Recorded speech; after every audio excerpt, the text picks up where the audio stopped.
langkahnya Nabi cepat. Nabi itu cenderung ke depan, kayak turun dari turunan tinggi. Nabi langkahnya panjang. Dan Nabi SAW kenapa? Membuktikan Nabi itu tidak buang waktu. Kadang-kadang suruh anak ke depan beli rendang kek atau beli jengkol kek atau beli apa di depan. Nak beliin mama dong rendang di depan. Atau beliin soto di depan. Jalan kaki. Ya Allah tuh anak lemasnya bukan main. Perjalanan 5 menit jadi setengah jam. Kenapa? Karena anak itu otaknya udah terpaut dengan handphone. Kayak beliau ini dari tadi pegang HP sesat. Astagfirullah. Jangan ditiru. Astagfirullah. Jadi terikat dengan handphone. Ini kayak beliau ini. Udah masuk TV tuh lihat. Hah? Masuk TV tuh kan. Ini rekaman dia itu. Pegang HP. Itu contoh bapak yang gagal mendidik anak. Dia sendiri gagal. Gimana mau punya anak? Astagfirullah. Anaknya kayak jin ifrit lagi. Astagfirullah. Astagfirullah. Jadi keluar main HP terus. Wallah banyak orang yang ditabrak mobil, yang kecelakaan gara-gara handphone. Yang kemarin artis meninggal itu di tol. Itu kenapa? Gara-gara apa? Supirnya main handphone, maka tersangka langsung. Wallah itu banyak handphone itu harusnya menjadi alat jembatan. Tuh. Ini harus menjadi jembatan ke surga. Tapi karena sering dipegang, apalagi pengajian harus dibuang ini. Jadikan ini alat seperti pisau. Kalau kita gunakan buat potong sayur akan bermanfaat dan halal murni. Tapi digunakan untuk bunuh orang hukumnya haram. Berarti ini jembatan, ini alat. Kita kalau mengatur alat insya Allah selamat. Tapi kalau alat yang mengatur kita itu berbahaya. Kita bawa mobil, kita yang mengendalikan setir mobil itu. Kalau dia sampai lepas dari tangan kita, genggaman kita, habis. Bisa membahayakan kita dan orang lain banyak. Di sini aja biar nggak main.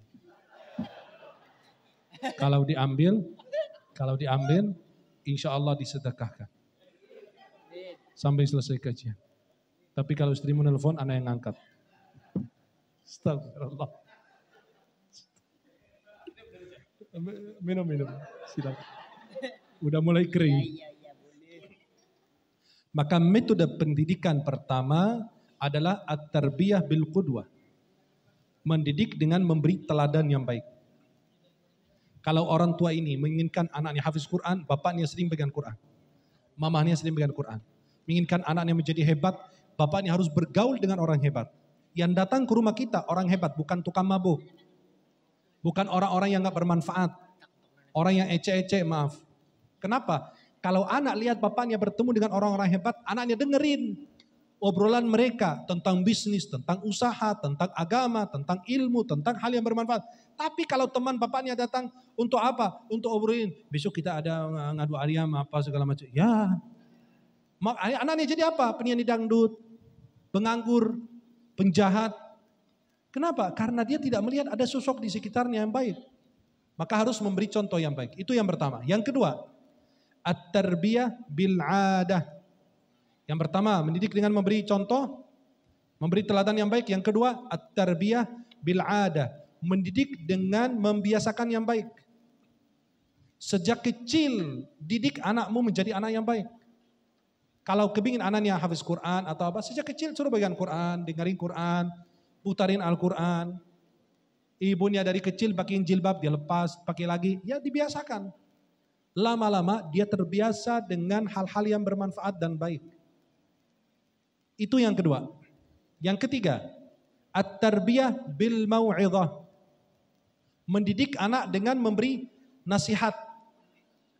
Saya mau bertanya, kita sering dengar enggak istilah ini di Indonesia?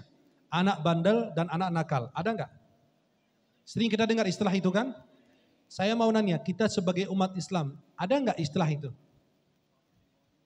Gak ada dalam Islam, di kamus Islam, dalam agama Islam, anak bandel dan anak nakal. Kita enggak punya.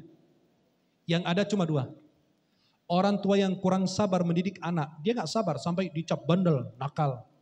Yang kedua, orang tua yang jarang memberi nasihat kepada anak. Itu penyakitnya dua, bukan penyakit anak, tapi durhaka orang tua duluan. Bilang enggak apa, durhaka anak kepada orang tua, salah. Kalau ada penceramah datang ke sekolah bilang durhaka anak kepada orang tua, itu salah. Coba durhaka orang tua kepada anak duluan. Ibunya gimana? Ketika lahir diazanin enggak? Diberi nama yang baik enggak? Masa diberi nama anaknya apa? Anaknya kembar, satu dikasih khairul bariyah, satu lagi syarrul bariyah. Kan lucu.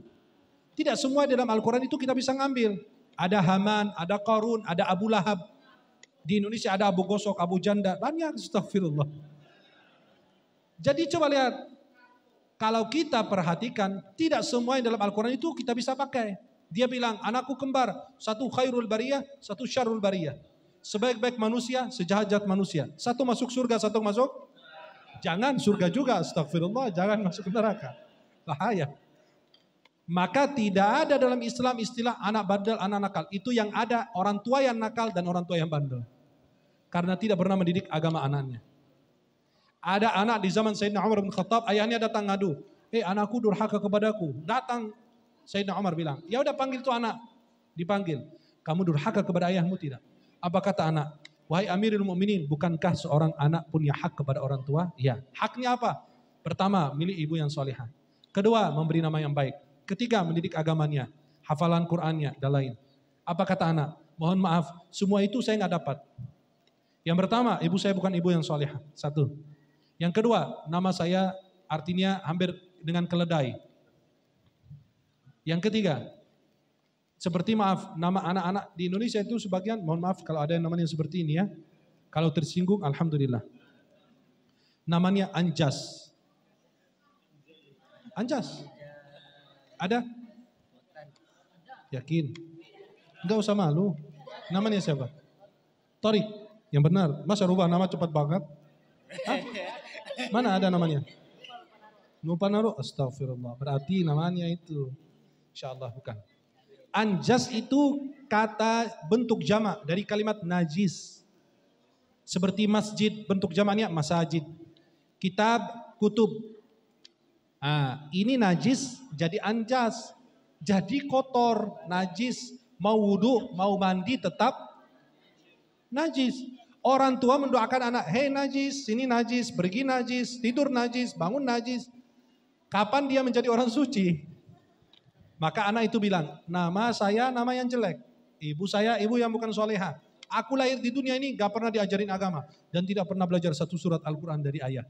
Apa kata Sayyidina Umar? Hei pergi sana. Kamu ngeluh anakmu yang durhaka, ternyata kamu durhaka duluan kepada anak. Subhanallah. Maka mendidik anak itu memberikan nasihat. Memberi nasihat kepada anak. Anak kecil itu kadang-kadang dihujat habis. Ibu-ibu anaknya lagi berantem sama suami. Kan perlu nasihat anak itu, perlu sentuhan. Akhirnya ibunya lagi berantem sama suami, suaminya pergi, istri dalam keadaan kesal. Anaknya pulang bawa nilai jelek. Mah, aku dapat nilai jelek dari sekolah tuh. Mah, tuh lihat. Ya Allah, mamahnya kan masih darah tinggi. Langsung, kamu benar-benar mirip bapak kau nih. Udah 11-12 nih, kurang ngajar kamu berdua. Kebikin aku mati ya. Kebikin aku, kamu sama bapak kamu 11-12. Anaknya itu lihat ibunya kayak berubah jadi monster. Jadi macan. Jadi sesuatu yang membahayakan. Bukan seorang ibu yang hebat, anaknya masuk, istri habis berantem sama suami atau ada masalah urusan kerjaan atau yang lain, anaknya pulang, ma, aku dapat nilai jelek ma. Langsung ibunya diam, diam aja. Dipandang tuh anak sebentar. Gak usah ngomong, gak usah komentar. Gitu kan, mama sudah bilang, rajin sholat, jangan sering main handphone. Jangan sering main handphone. Ini handphone ini merusakkan. Tuh. Nih, ini handphone merusakkan. Ush, gak apa-apa.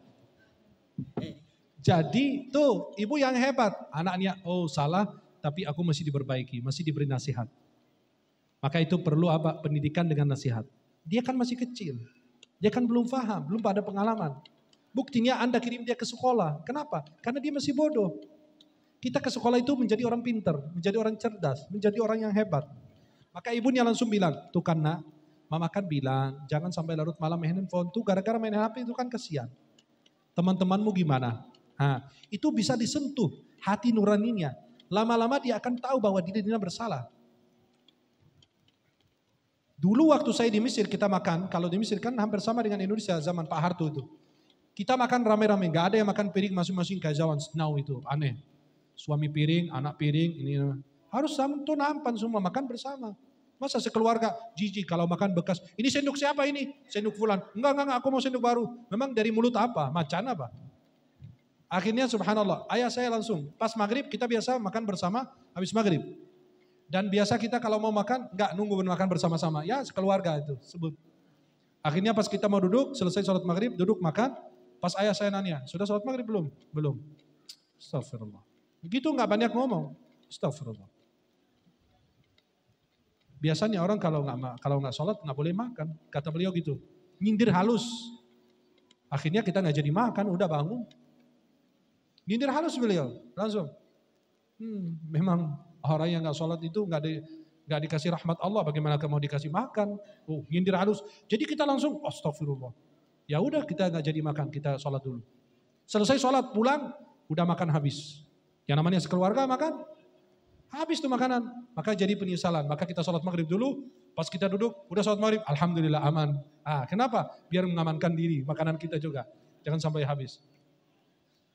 Maka anak kita tuh, kalau ibu dia bilang, Tuna, kan mama udah bilang, sholat yang rajin, belajar sama, bergaul dengan teman-teman yang baik, jangan larut malam main HP, boleh main handphone, tapi jangan berlebihan. Sesuatu yang berlebihan, pakai air wudhu aja berlebihan aja nggak boleh. Buat wudhu, buat ibadah, nggak boleh. Nabi SAW melihat Sa'ad lagi wudhu boros dalam menggunakan air dari sungai. Air itu, masya Allah kayak mandi bebek. Kata Nabi apa? La tusrif fil ma'i ya Sa'ad walau kunta ala nahrin jarin. Kamu jangan berlebihan menggunakan air boros walaupun kau berwudhu dari air sungai yang mengalir. Kenapa? Itu berlebihan itu tidak boleh. Walaupun dalam ibadah. Berlebihan apa? Nabi masuk ke masjid, ada tiang masjid itu ada satu tali diikat di antara dua tiang masjid. Nabi langsung masuk masjid. Ini tali siapa ini? Kata sahabat Nabi, ya Rasulullah ini tali istrimu, namanya Safiyah. Beliau kalau capek mau berdiri lanjut sholat, beliau pegang tali itu berdiri. Kata Nabi SAW, orang sholat itu kalau lagi segar badannya. Kalau enggak sholat duduk. Dan kalau capek istirahat. Enggak usah membebani diri sendiri, padahal itu buat ibadah loh. Maka orang tua perlu, nih tuh kamu harus rajin. Mama kali ini sih enggak marah. Cuma hanya mengingatkanmu saja, jangan sampai nih mama akan meninggal, papa akan meninggal. Kamu yang akan urus diri kamu sendiri. Kalau kamu jadi orang bodoh, gak ada yang memberi manfaat. Kamu terlindas. Orang itu punya jabatan, punya harta karena pintar, maka harus belajar yang benar. Gitu bahasa halusnya kan anak sekarang perlu yang begitu. Enggak langsung dihujat. Tuh, gara-gara kamu apa? Yuk, mamanya itu kayak satpam. Tapi kadang ngomong sama orang, Assalamualaikum Pak, maaf mau ngantar ini gitu kan. Assalamualaikum Pak. Tapi giliran di rumah kayak satpam, la haula wala quwwata. Metode pendidikan yang keempat. At-tarbiyah bil muraqabah. Mendidik anak dengan memberikan pengawasan. Jangan titip anak ke sekolah, nih Pak Guru maaf, sekolah mahal, taruh anak. Udah lepas, tidak bisa. Anak itu lebih lama di rumah dibanding di sekolah. Orang sekolah gak ada satupun sekolah mendidik anak menjadi orang jahat. Gak ada, mustahil. Tidak ada satupun guru yang mendidik muridnya menjadi pencuri, menjadi bohong, menjadi orang yang melantarkan sholat. Itu gak ada. Setiap sekolah apalagi di Indonesia kedisiplinan luar biasa. Walaupun ada oknum-oknum tapi itu pada umumnya. Itu setiap sekolah mendidik, pesantren mendidik anak menjadi hebat. Maka orang tua perlu apa? Kerjasama dengan guru. Setiap hari Anda chat WA dengan teman-teman. Sekalian dengan wali kelas. Gimana Pak anak saya tadi belajarnya gimana? Apakah ada kekurangan atau ada tidak sopan atau kekeliruan apa? Itu harus komunikasi setiap hari. Kalau perlu datangin guru tuh bawain hadiah. Kenapa? Mencuri hatinya. Ustazah nih saya titip guru. Saya titip nih hadiah buat guru. Kenapa? Ya biar insya Allah anak saya berkah dari ilmu yang didapat dari guru. Itu dia makin dekat dengan anak. Maka Nabi bersabda, tahadu tahabu. Saling berbagi hadiah akan mendatangkan kecintaan di antara kalian. Jadi kita mengikat guru itu dengan kita biar didik anak kita dengan baik. Perhatian, peduli. Dan tidak ada satupun orang di dunia menginginkan orang lebih baik dari dia kecuali dua orang di dunia ini. Orang tua dan guru. Guru itu masih guru SD, muridnya sudah jadi presiden. Dia bangga. Maka guru itu yang paling tulus di dunia. Dan guru terbaik di dunia adalah guru PAUD, guru TK.